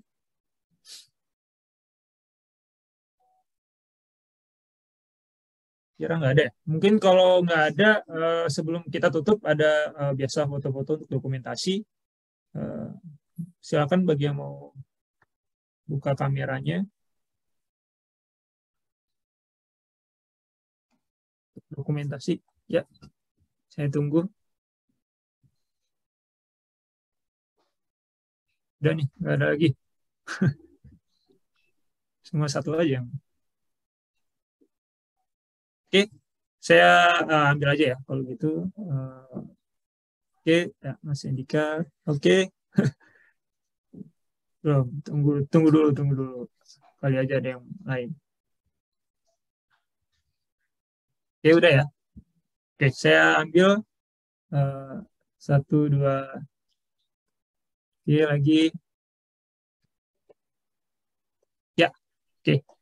Saya rasa itu hari ini sharing session yang bisa kita lakukan. Terima kasih Mas Danan, Mas Haikal atas waktunya, atas sharingnya. Semoga bermanfaat untuk teman-teman yang lain. Dan teman-teman juga bisa mendapatkan hal yang berguna bagi kuliahnya. Karena yang penting di sini adalah kita kuliah bareng-bareng di sini, berjuang bareng-bareng. Jadi jangan takut kalau ada kesulitan apapun, cerita aja gitu. Nggak, kemungkinan hal yang sulit tersebut dialami oleh yang lain juga dan berhasil dilalui gitu. Jadi pasti nanti akan belajar banyak bareng gitu. Jangan usah takut untuk sharing, tanya apapun itu. Oke. Ya. Ada closing statement Mas Haikal, Mas Danan? Dari aku mungkin jangan sampai plagiarisme, itu aja. Iya. Plagiarisme itu juga butuh skill ini ya, maksudnya butuh skill khusus gitu. Ya, harus dibangun skillnya untuk menghindari itu. Benar. Itu sangat fatal di sini. Jangan sesekali ada kompromi untuk hal itu. Bahaya. Iya. Oke. Oke, saya offline rasa lah, sesi offline nanti ya. Iya, nanti kita kan udah bebas nih. Nanti kita ngopi-ngopi bareng lah. Iya, sambil makan-makan. Bakso, Mas. Asik, boleh. Oke, saya rasa itu dulu hari ini. Terima kasih semuanya. Nanti recordingnya akan ada di YouTube PPI kalau mau ada yang lihat lagi. Terima kasih Mas Widi udah menginisiasi sharing session hari ini. Kalau gitu saya tutup. Assalamualaikum warahmatullahi wabarakatuh. Waalaikumsalam warahmatullahi wabarakatuh.